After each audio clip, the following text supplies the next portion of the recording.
আজকে বানিয়েছি এই জলখাবারটা।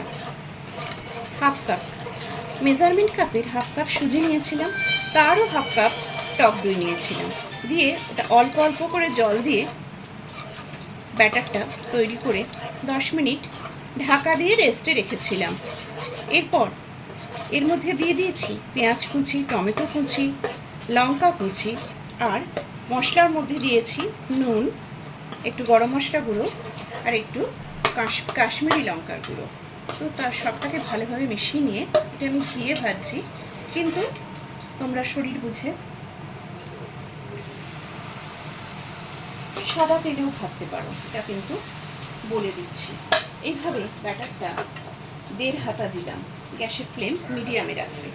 এবার এর সাথে কী করেছি, গাজরটা দেখতে পাচ্ছ গ্রেট করে রেখেছি, গাজরটা এইভাবে ওপরে ছড়িয়ে দিচ্ছি, তাতে কি হয়, দেখতেও ভালো লাগে।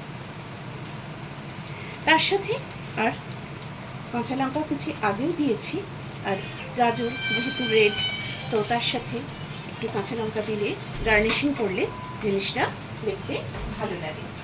এবার একটা পিঠ হয়ে গেলে আমরা উল্টে দেব।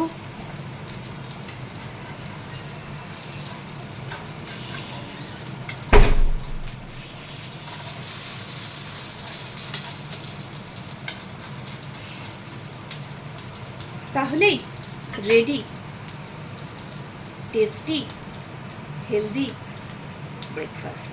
এটা আমি ব্রেকফাস্টে আজকে বানিয়েছিলাম, তোমরা চাইলে এটা টিফিনে, ইভেন অনেক সময় ডিনারের জন্যও বানাতে পারো। টাটা।